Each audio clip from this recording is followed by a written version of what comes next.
اعوذ باللہ من الشیطان الرجیم بسم اللہ الرحمن الرحیم ما لہ من ودافع۔ کل پچھلے آیت میں بات چل رہی تھی کہ اللہ تعالیٰ 5-6 قسم کھانے کے بعد یہ فرما رہے تھے کہ بے شک تمہارے رب کا جو عذاب ہے وہ بالکل ضرور ہوگا، سب کو اس کا ہونا بالکل واقع ہے۔ اب آگے کہہ رہے ہیں کہ ما لہ من دافع، کوئی ہے جو اسے روک سکے؟ کوئی ہے جو اللہ کے عذاب کو روک سکے؟ کوئی نہیں۔ اگر اللہ تعالیٰ کسی کو عذاب دینا چاہے تو انسان دیکھتے ہی رہ جاتا لیکن بچا نہیں سکتا ہے، بچانے کی کوشش کرتا بھی ہے پھر بھی وہ مجبور ہو جاتا ہے۔ تو یہ ہے اللہ تعالیٰ کریں کہ ما لہ من دافع، اگر میں کسی کو عذاب دوں، کسی کو نقصان پہنچاؤں، کسی کو خوب مال و دولت دوں، کسی کو خوب جو ہے گھر وغیرہ یعنی سب کچھ دے دوں، لیکن کوئی ہے جو اس کو روک سکے؟ وہ نہیں روک سکتے ہیں۔ تو اس سے یہ پتہ چلتا ہے کہ اللہ تعالیٰ جس کو جتنا دے رہے ہیں کوئی بات نہیں، دے رہے ہیں، ہم لوگوں کو اس میں کوئی پریشان یا ٹینشن لینے کی ضرورت نہیں ہے۔ جتنا اللہ تعالیٰ نے دیا ہے اسی میں کیا ہے، خوش رہنا چاہیے۔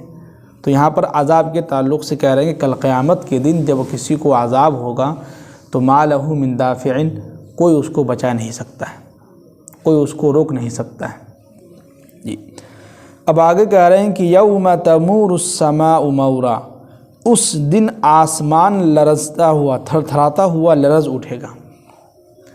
آج جو آسمان دیکھ رہے بالکل اپنی جگہ پر قائم دائم ہے، یہی آسمان قیامت کے دن جو ہے آسمان تھر تھرائے گا یعنی کانپے گا، پھر اس کے بعد لرز اٹھے گا، ایک آواز آئے گی جس کی وجہ سے آسمان ٹوٹ پھوٹ جائے گا۔ اللہ، یہ ہولناک منظر ہوگا۔ اب آگے کہہ رہے ہیں کہ وَتَسِيرُ الْجِبَالُ سَيْرًا۔ اب دیکھیے قرآن کیا بات کر رہا ہے۔ ایک تو کہا کہ آسمان تھر تھرا کے جو ہے لرز اٹھے گا، اور آگے کہہ رہے ہیں کہ یہ جو پہاڑ ہے یہ بہت ہی خطرناک طریقے سے چل دے گا۔ اب کس طریقے سے چلے گا یہ پہاڑ یہ اللہ ہی کو معلوم ہے، لیکن قرآن نے یہاں پر کہا کہ ہولناک، خطرناک طریقے سے، ایسے طریقے سے پہاڑ اپنی جگہ سے چلنا شروع کر دے گا کہ انسان سوچ بھی نہیں سکتا کہ یہ کیا ہو رہا ہے کہ نہیں؟ کوئی چیز اگر ایک جگہ پر رکھی ہو ہمیشہ کے لیے اور ہلکا سا بھی وہ ہلنے لگے تو انسان ڈر جاتا ہے کہ کیا ہوا یار، اتنا اچھا تب یہاں بیٹھا ہوا تھا، اتنا اچھا ہنس کھیل رہا تھا، اچانک ہم سے جو ہے بات کر رہا تھا، اچانک کیا ہوا کہ مر گیا۔ ہوتا نا کبھی کبھی کہ انسان اچھا خاصا بیٹھا ہوا تھا، ابھی کچھ دیر پہلے ابھی ان سے بات ہوئی ہے، بہت اچھے سے بات کر رہے تھے، کہ اچانک کیا ہوا کہ مر گیا۔ تو یہی ہوگا کہ یہ پہاڑ جو دیکھ رہے ہیں آج بالکل اپنی جگہ پہ سکون سے ہے، یہی پہاڑ کل قیامت کے دن جو ہے اپنی جگہ سے بہت ہی خطرناک ہولناک طریقے سے چل دے گا۔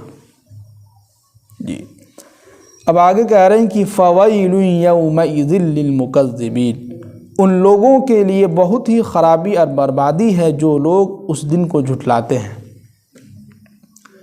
جو لوگ قیامت کے بارے میں کہتے ہیں نا کہ کون دیکھنے گیا قیامت کیا ہوگی نہیں ہوگی، کون دیکھنے گیا کہ مرنے کے بعد قبر میں کیا ہوگا نہیں ہوگا، کون دیکھنے گیا کہ قبر کے اندر جو ہے سوال جواب ہوگا، تو جو لوگ اس کو جھٹلا رہے ہیں نا کہ آخرت میں حساب کتاب ہوگا، کون کیا دیکھنے گیا کیا ہوگا نہیں ہوگا، مر گئے مٹی میں مل گئے سب ختم ہو گیا۔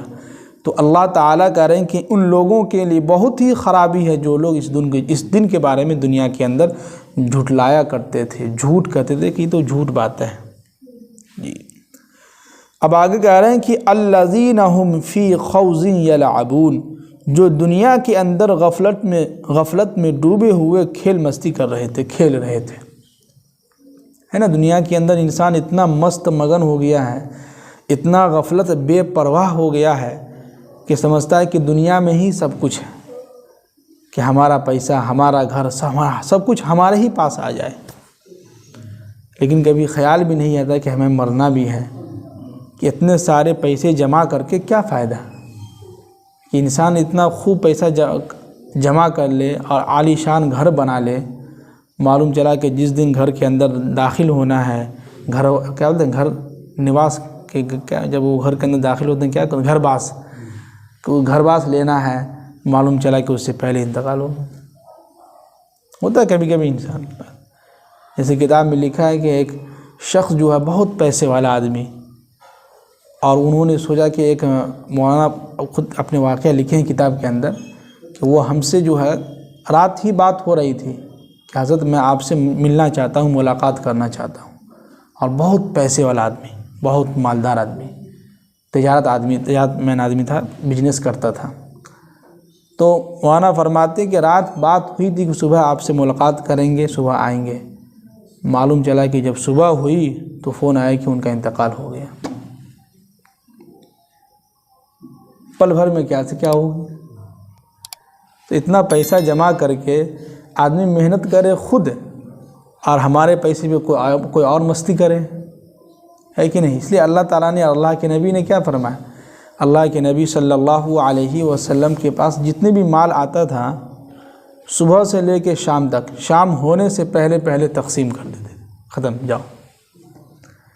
اسی طرح جو اللہ نے ہم لوگ جو بھی مال دیا، جو ہم کما رہے ہیں، تو اس لیے اللہ کے نبی نے فرمایا کہ جب پیسہ آئے تو اس کو 3 چیزوں پر خرچ کرو۔ سب سے پہلے نمبر پر رکھا کھانے پینے پہ، اچھا سا اچھا کھاؤ پیو۔ اس کے بعد جو ہے لباس، جو آپ پہن رہے ہیں اس کو تھوڑا اچھا سا اچھا لباس پہنیے۔ پھر اس کے بعد اگر پیسہ بچ جائے تو آپ اچھا سا گھر بنا لیجئے۔ تو پہلے کس کو فوکس کیا ہے؟ کھانے کو، اس لیے کہ جو پیسہ ہم کھا لیے ہیں وہ ہمارا اپنا ہے، جو رکھا ہوا ہے وہ ہمارا نہیں ہے، وہ کسی اور کی امانت ہے جی۔ تو وہی کہہ رہے ہیں کہ الذین هم فی خوض یلعبون، یہ وہ لوگ ہیں جو دنیا کے اندر غفلت میں ڈوبے ہوئے ہیں اور کھیل مستی میں لگے ہوئے ہیں۔ اب آگے کہہ رہے ہیں کہ یوم یدعون الی نار جہنم دعا، اس دن ان کو جہنم کی طرف دھکا دے دے کر جو ہے جہنم کے اندر ڈھکیل دیا جائے گا، ہے کہ نہیں؟ جہنم کے اندر کوئی خوشی سے جائے گا؟ کوئی نہیں جائے گا۔ اسی لیے اللہ تعالیٰ کہہ رہے ہیں کہ دھکا دے دے کر، اس لیے کہ جب مجرم جو ہوں گے، جو دنیا کے اندر بھی دیکھتے ہوں گے، جب پولیس ان کو گرفتار کرتی ہے تو پیچھے ہٹتی رہتی، تو پیچھے سے پولیس ایک دھکا، چلو چلو چلو، کہاں جا رہے ہو، ہے کہ نہیں؟ اسی طرح کل قیامت کے دن جو مجرم لوگ ہوں گے، کافر لوگ ہوں گے، گنہگار لوگ ہوں گے، یہ جہنم کو دیکھ کے پیچھے بھاگیں گے۔ تو اللہ تعالیٰ کہہ رہے ہیں کہ یدعون، ان کو دھکا دیا جائے گا، چلو چلو کہاں جا رہے ہو، چلو، دھکا دے کے جو ہے ان کو جہنم کے اندر ڈھکیل دیا جائے گا۔ اللہ تعالیٰ ہم سب کی حفاظت فرمائے۔ اب آگے کہہ رہے ہیں کہ ھذہ النار التی کنتم بہا تکذبون، تو یاد رکھو یہی وہ جہنم ہے جس کو تم دنیا کے اندر جھٹلایا کرتے تھے، ہے کہ نہیں؟ دنیا کے اندر کفار مشرکین کافر لوگ کیا کرتے ہیں؟ کون دیکھنے گا جہنم کہاں ہے، نہیں ہے، کیسے کیا ہوگا، نہیں ہوگا، کچھ نہیں ہے، سب جھوٹ ہے۔ یہ مولوی لوگ قرآن میں جھوٹوں کا کہتے ہیں کہ جو ہے جہنم ہے، یہ ہے، وہ ہے، کچھ نہیں ہے۔ تو ان لوگوں کے بارے میں کہہ رہے ہیں کہ اللہ تعالیٰ ان لوگوں کو کہیں گے کہ یہی وہ جہنم ہے جس کو تم دنیا کے اندر کیا کرتے تھے؟ جھٹلایا کرتے تھے، جھوٹ بات کہتے تھے۔ اب آگے کہہ رہے ہیں کہ افسحر ھذا، بھلا کیا یہ جادو ہے؟ یعنی یہ جو باتیں ہو رہی ہے اور یہ جو جہنم تم دیکھ رہے ہو، آج تم کو جہنم کے اندر ڈھکیل دیا گیا ہے، تو کیا یہ جادو ہے؟ بالکل نہیں۔ ام انتم لا تبصرون، یا تمہیں کچھ دکھائی نہیں دے رہا ہے؟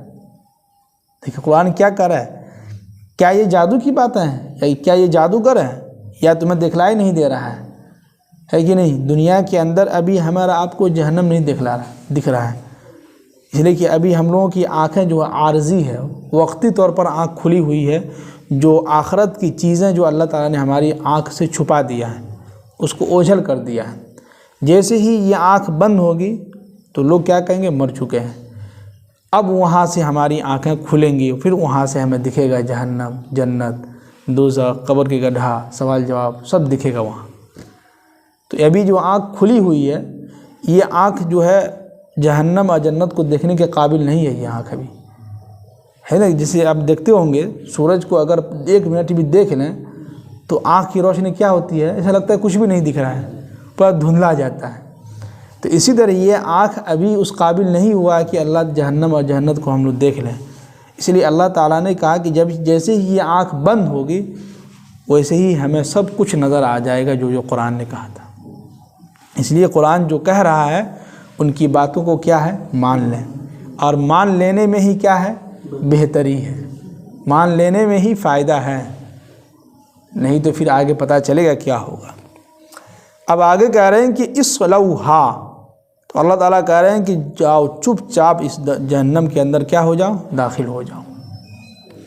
اور فصبروا، تو یاد رکھو کہ اب اسی میں رہو گے یا تم صبر کرو، اسی میں کیا کرو، صبر کرو۔ او لا تصبروا، یا تم صبر نہ کرو، تمہاری مرضی، صبر کرو تو ٹھیک ہے، نہ کرو تو تمہاری مرضی۔ سواء علیکم، تمہارے لیے دونوں برابر ہیں، ہے کہ نہیں؟ اگر اللہ تعالی ہمارے اوپر کوئی مصیبت ڈالے تو قرآن نے کیا کہا کہ صبر کریں۔ اگر آپ صبر نہیں بھی کرتے ہیں، چیختے ہیں، چلاتے ہیں، تو اس سے کچھ مسئلہ حل ہوگا؟ کچھ نہیں ہوگا۔ تو وہی اللہ تعالیٰ کہہ رہے ہیں کہ تم جہنم کے اندر داخل ہو جاؤ چپ چاپ، اب اس میں رہ کے تم صبر کرو یا صبر نہ کرو، سواء علیکم، تمہارے لیے دونوں برابر ہیں۔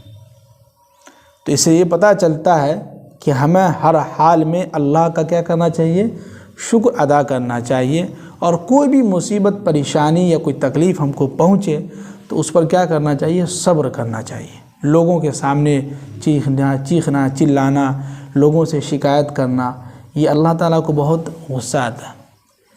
جیسے ہوتا ہے کہ گھر کے اندر آپ کو کوئی مصیبت یا کوئی آپ کو کوئی ایسی تکلیف پہنچی، اب اس تکلیف کو 10 لوگوں کے سامنے بیان کرنا، تو اس سے کیا ہوتا ہے کہ اللہ تعالیٰ ناراض ہوتے ہیں، یہ بہت بیکار ہے۔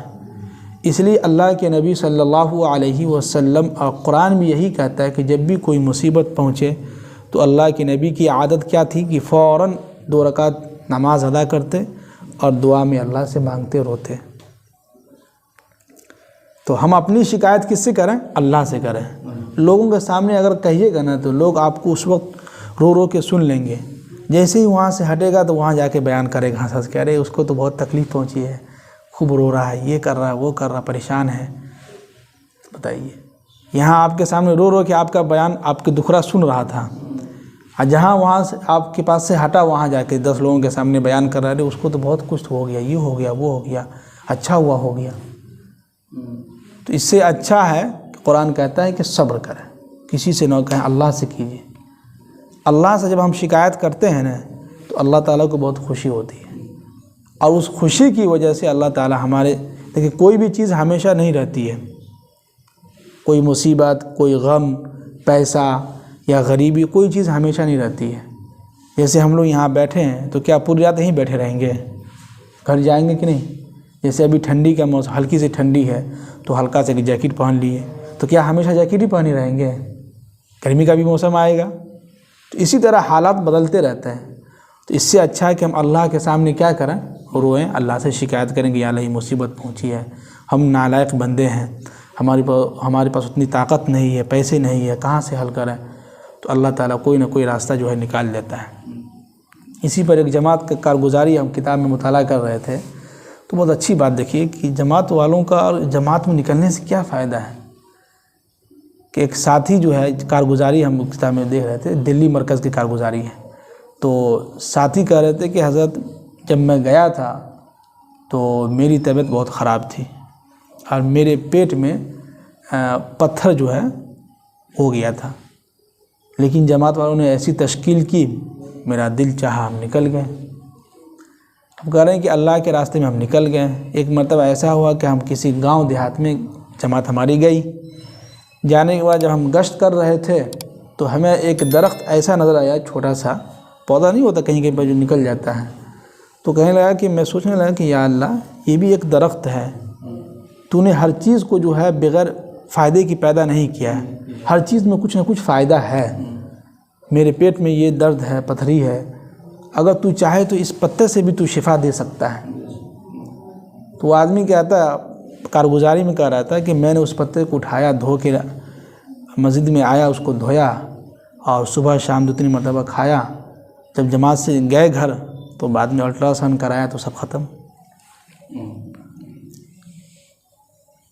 یہ آپ کو لیٹسٹ واقعہ ہے، یہ کتابوں کے اندر بھی، یعنی کہ موبائل میں جو آتے رہتا ہے واقعات، اس کی بات کر رہے ہیں۔ یہ ہے اللہ کے راستے میں نکلنے کی۔ تو یقین سب سے اہم چیز ہوتا ہے، لوگوں کے سامنے چلانے سے، چیخنے سے کچھ فائدہ نہیں۔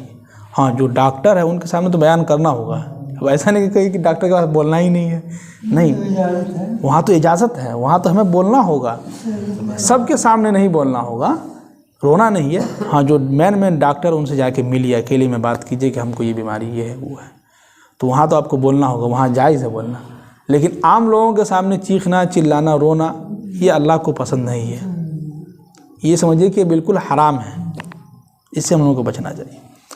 اب آگے کہہ رہے ہیں کہ انما تجزون ما کنتم تعملون، یاد رکھو کہ جو کچھ بھی تم دنیا کے اندر کیے ہو تم کو اسی کا بدلہ دیا جا رہا ہے۔